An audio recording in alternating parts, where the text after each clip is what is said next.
welcome to a new Harry's Garage video, and today's car is the Porsche 718 Spyder RS. So we had the GT4 RS, basically the Cayman version of the RS. This is the Boxster version, and they're remarkably close, but there are some key differences in them, and I think this one is the more interesting of the two. It's the same price. I looked at the prices of them just now on Porsche's configurator, whether you choose the Spyder version or the regular GT4 RS version.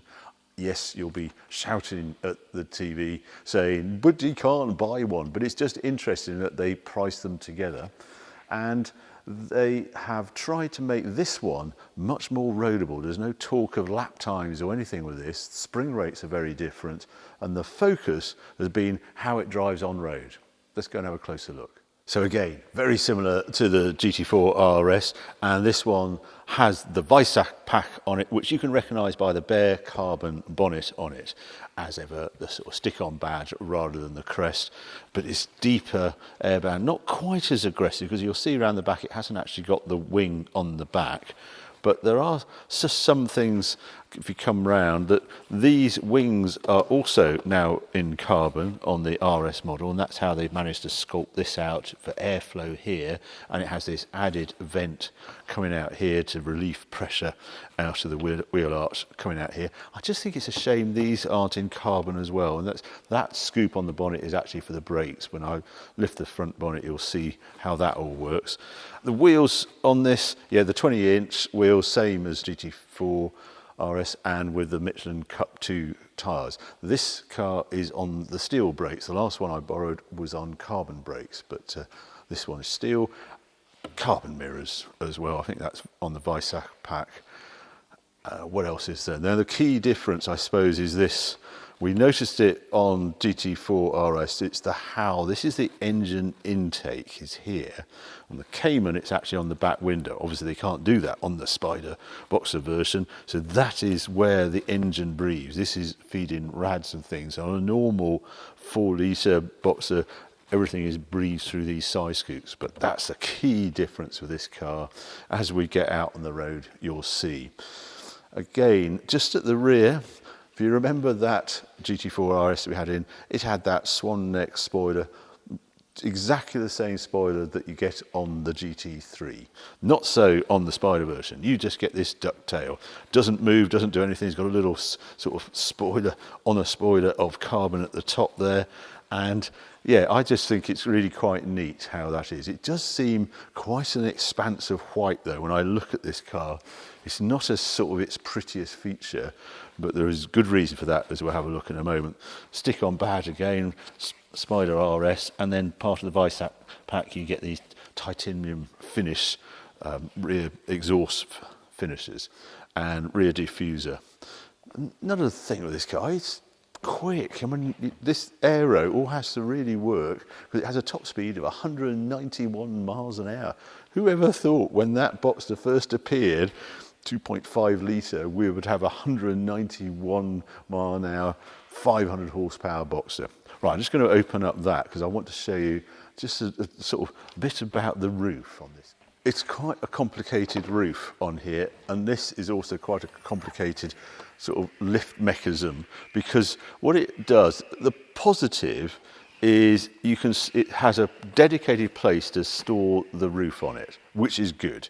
And it has to lift away to be able to do that. And the roof is in two parts. You get a back window part, which sits in this bag here, and then the main roof itself is this. And you have to get how to put it in the back of here, because this actually lifts out, and that fits on there as one piece. It's much easier doing this with two of you, but you have to fold it precisely so the catches don't fall out the side.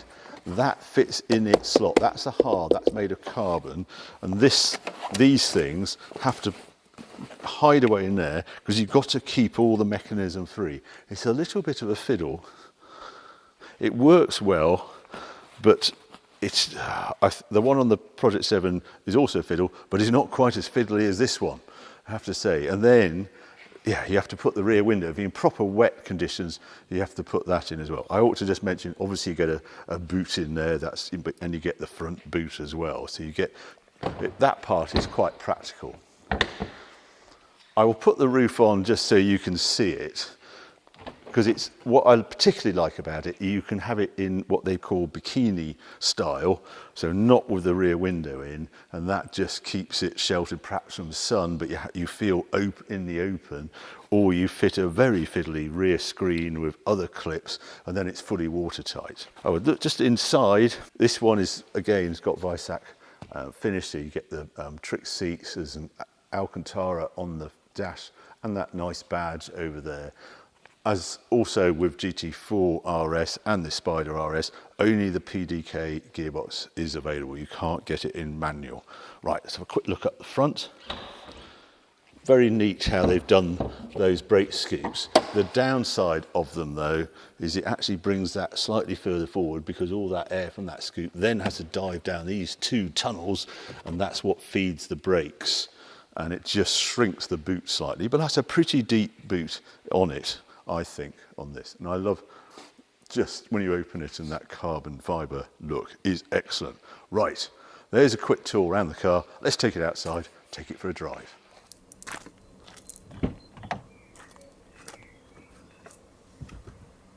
You work your way to get into this because of the bucket seats. They're fixed rake. I can move it backwards and forwards with that, and I have a little electric thing I can go up and down, but the rake is fixed, and you have quite high side bolsters. So yeah, there is a technique to getting into here. Anyway, you're met with Porsche 718 interior, and you've got to remember, yeah, this version of Boxster came out in 2016. It is 8 years old now, and therefore there's nothing on the wheel. Hurrah, it's just for steering. But it just has that slightly, you know, you get used to some of the tech we see on cars and how they use the screens. I've got proper dials in front of me and a little screen here, but very easy, lots of buttons. I know what everything does, and I think it looks good in here. Alcantara, they do this little door handle like for the RS models. It's a little bit of ribbon that you actually pull from the rear of it rather than the front. You think you pull from the front. As I said, in the garage, manual only, so paddles on the back of the wheel. Alcantara along here, glove box, good sound system. I think it's got an upgrade in this. I ought to just talk about the price actually, because this has a few extras. The Visac pack on it is, let's have a little look, £9,390. There's a leather upgrade on the seats, 1,365.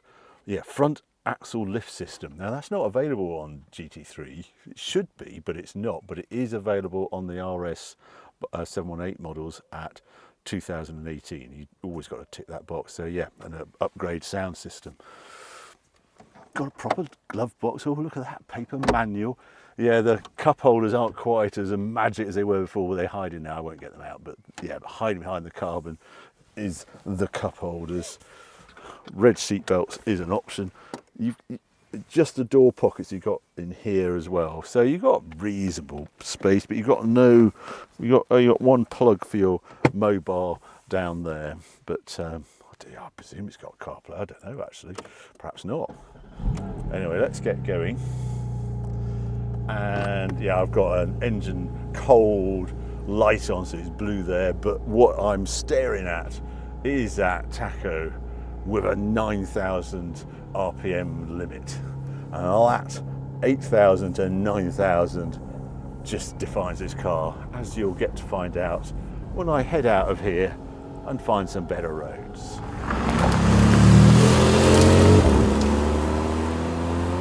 Come out of here, I'm going to put PDK Sport on, I'll put the exhaust on, and you'll get your first taste of the sound of this car.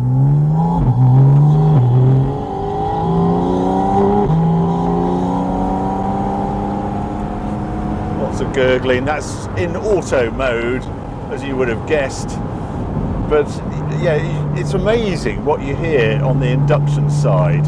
Haven't even woken the engine up. We haven't gone above 3,500 RPM, I don't think, doing that. And yeah, it's just engages you with this car the moment you get in. It's such a distinctive sound. and so motorsporty when it's properly wound up. But even like this, I know I'm in something a bit trick. I did measure it on my noisy bit of road, and you won't be surprised to hear, yes, it is a bit noisy. It came out at 81 decibels, 82 decibels. Not that different whether it's roof up or down, actually, which is a bit bizarre. Anyway, get to the other side of Burford, and then we'll give it some proper exercise. It's great to be able to enjoy it on a summer evening, I have to say. It's almost perfect car for that. All right, you heard it all get aggressive. I just press PDK Sport there. I'll put the exhaust on as well. I'm still leaving it in manual because I want you to hear how quickly it changes gear on the squirt up the hill. So I am cruising along at 30 miles an hour. The engine is sort of at 2,500 RPM. It'll do a big gulp and then we'll charge off.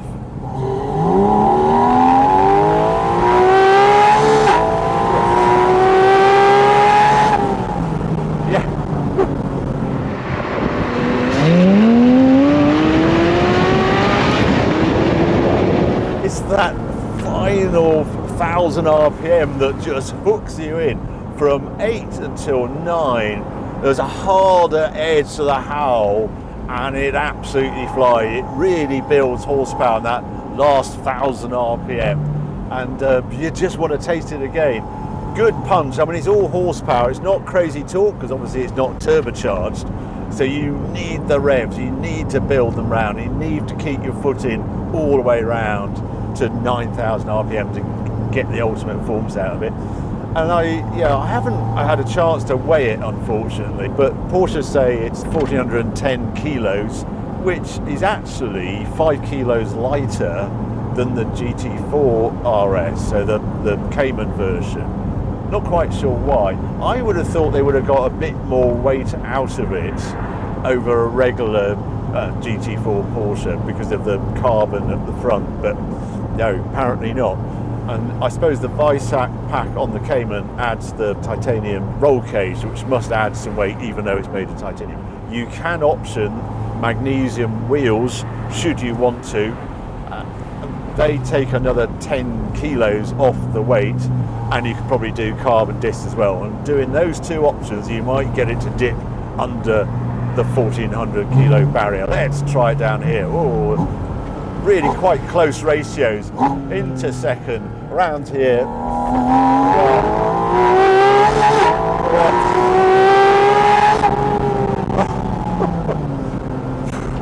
Yeah, I mean, even though it's shorter geared, I cannot take it through the gears as much as I would like to, but they'd lock me away and throw the keys out most probably.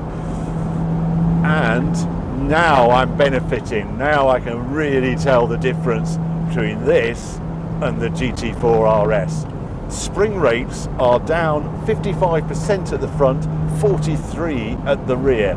Massively different spring rates, completely different, and also the damping has been adjusted because of that.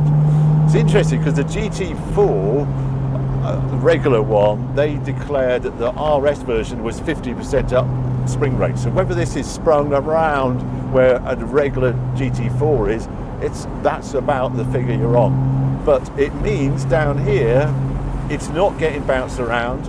Camber again, tiny bit of chasing camber, but it's on cut 2 tyres, and it is in a pretty extreme chassis, and it's got rose joint suspension, so without all the rubber on it to take a little bit of slack out over very contoured and lumpy bit of tarmac like this. So very good control, much better than that GT3 I had many moons ago.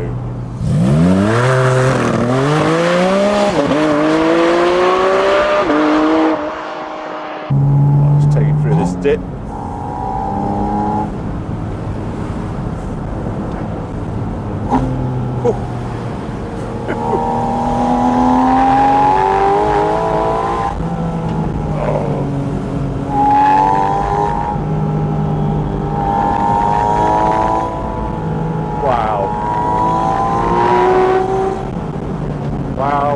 Wow, through there, super composed. The Boxster is such a balanced chassis, it's just dreamy in this spec. As you know, I had that 4-litre manual and I loved that one, and I'm already loving this one. Probably time to do some likes and dislikes.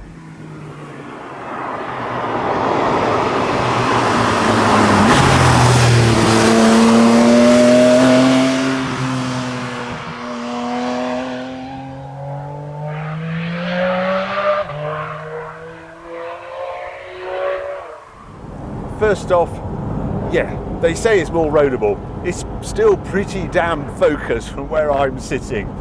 Maybe it'd be a bit different if you didn't go for the Visac pack. I don't think, second dislike, I don't think it's very pretty, and I don't think in this colour combination it's really helped with that carbon bonnet. It's a bit of a fad.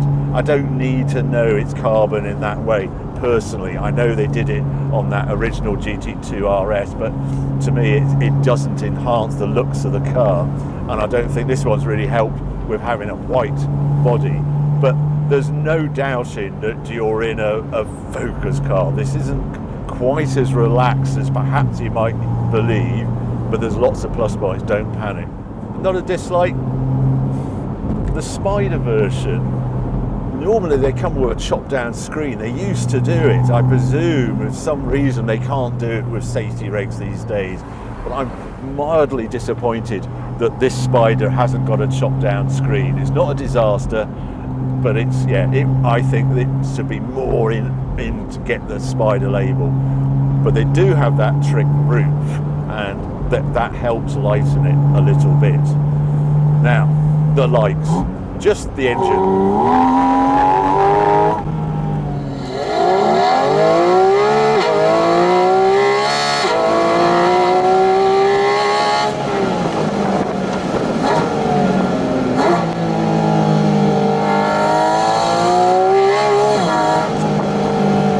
Impossible not to love this car purely from that engine.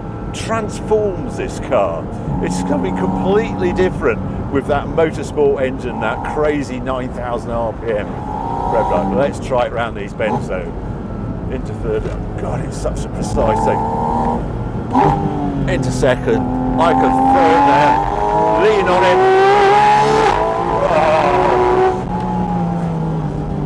Oh.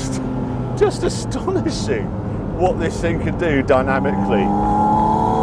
I've seen a few grumbles about the steering. To me, it's super direct. It does everything I want steering to do. It gives me information, it's sharp, it's not unnatural. I really like the steering, but the traction and the engagement from engine and sound and pedals and everything. People were saying also, would you like a manual, it would be the perfect car. I think this is such a honed PT gate gearbox. I don't actually miss it not being a manual. This is something for 2024. It's a little old-fashioned, the cabin, but the actual drive experience with how we've made 4-litre engines sing to 9,000, push out 500 horsepower, and a PD gate that just changes so fast. Next gear pings in just where you want it, and you can put it in auto and it does a pretty damn good job. So, as you can probably tell, I've really enjoyed having this car around. I would put it way ahead of the regular GT4 RS. It offers more, this Spyder version. It almost reminds me of a junior little Carrera GT. It is immensely enjoyable. You forget it's got Boxster roots. Forget it. It's like a Ferrari 288 GTO has a Ferrari 308 base, or an Integrale is a regular Delta. No, this is made special by that engine, by the effort, by the focus on the dynamics, by the focus of the development team to get you to orally enjoy the Motorsport engine. This is its best application for this car. It's big engine, small car, hugely enjoyable, relatively well priced, not limited production. I think it's going to be very interesting to see what they do in the future. Are they actually going to go pure electric in 2025? I don't think so. I think, like McCann, they'll have a regular car, powered car alongside it, and they're fighting for sustainable fuels. So I have a suspicion this might live in. It's just too good to die in a few months' time. Let's see what happens. Hope you enjoyed the video though. If you have, keep watching, keep subscribing. More videos coming along very soon.